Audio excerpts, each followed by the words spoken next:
ജലീൽ കണ്ണമംഗലം ചേരുന്നുണ്ട്. ജലീൽ, ഇപ്പോൾ ഇവിടെ ഒരുപക്ഷെ ആദ്യ ദിവസങ്ങൾ കണ്ട അത്രയും തീവ്രത അല്ലെങ്കിൽ കൂടിയും അവിടെയും ഇവിടെയും ഒക്കെ ഇപ്പോഴും ചെറുതായി ഉള്ള ആക്രമണങ്ങൾ തുടരും. ചെറുതല്ല, അത്യാവശ്യം ആക്രമണങ്ങൾ തുടരുന്നുണ്ട്. എത്ര നാൾ കൂടി തുടരും എന്ന കാര്യത്തിൽ ഇപ്പോഴും നമുക്ക് യാതൊരു ധാരണയില്ല. ഇറാനെ തോപ്പിച്ചു എന്നൊക്കെ അമേരിക്ക പറയുമ്പോഴും യാഥാർത്ഥ്യം അങ്ങനെയല്ല എന്ന് ലോകത്തിന് മുഴുവൻ ബോധ്യപ്പെടുന്നുണ്ട്.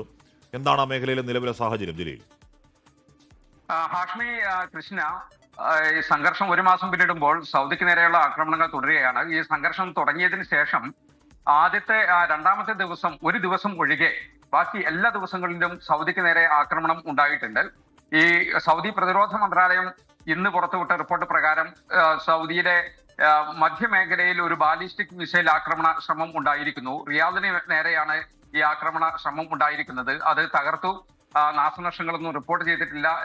കഴിഞ്ഞ 2 ദിവസങ്ങളിലായി ഈ റിയാദ് മേഖലയിലേക്ക് നേരെ, അതായത് സൗദിയുടെ മധ്യമേഖലയ്ക്ക് നേരെയാണ് കൂടുതൽ ആക്രമണങ്ങളും ഉണ്ടായിരിക്കുന്നത്. അത് പ്രത്യേകിച്ചും മിസൈൽ ആക്രമണങ്ങളാണ് ഉണ്ടായിരിക്കുന്നത്. ഇന്നലെ മാത്രം 6 തവണ മിസൈൽ ആക്രമണ ശ്രമം റിയാദിന് നേരെ ഉണ്ടായി. അതിൽ 2 തകർത്തു, 2 ജനവാസ മേഖലയിലും 2 കടലിലുമാണ് പതിച്ചത്. അവിടെയും ആ നാശനഷ്ടങ്ങളൊന്നും റിപ്പോർട്ട് ചെയ്തിട്ടില്ല. ഇതിനു മുമ്പ് കഴിഞ്ഞ ഒരാഴ്ചത്തെ കണക്കെടുത്താൽ കിഴക്കൻ പ്രവിശ്യക്ക് നേരെയായിരുന്നു കൂടുതൽ ആക്രമണങ്ങൾ ഉണ്ടായിരിക്കുന്നത്. എന്നാൽ ഇന്നും ഇന്നലെയായിട്ട് സൗദിയുടെ മധ്യമേഖലയ്ക്ക് നേരെയും റിയാദിന് നേരെയും ആക്രമണ ശ്രമങ്ങൾ ഉണ്ടാവുകയാണ്. സൗദി ആഭ്യന്തര മന്ത്രാലയം ഈ സാഹചര്യത്തിൽ ഒരു മുന്നറിയിപ്പ് ജനങ്ങൾക്കെല്ലാം നൽകിയിട്ടുണ്ട്. ആക്രമണങ്ങളുടെ ദൃശ്യങ്ങൾ പകർത്തുകയും പ്രചരിപ്പിക്കുകയും ചെയ്യുന്നത് കുറ്റകരമാണ് എന്ന് മന്ത്രാലയം ഓർമ്മിപ്പിച്ചിട്ടുണ്ട്. ഈ ബാലിസ്റ്റിക് മിസൈലുകളുടെയോ ഡ്രോണുകളുടെയോ ആക്രമണങ്ങളുടെ ദൃശ്യങ്ങളോ അല്ലെങ്കിൽ അത് പകർത്തുന്നതും ഒക്കെ കുറ്റകരമാണ്.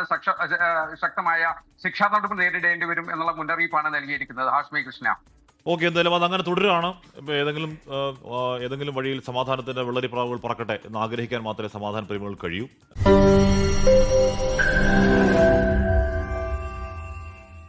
ലോകത്തെവിടെയായാലും ഏത് സമയത്തും 24 വാർത്തകളും ഓഗ്മെന്റഡ് റിയാലിറ്റി പാക്കേജുകളും എക്സ്പ്ലെയിനറുകളും വിശദമായി കാണാൻ ഞങ്ങളുടെ യൂട്യൂബ് ചാനൽ നിങ്ങൾക്ക് സബ്സ്ക്രൈബ് ചെയ്യാം.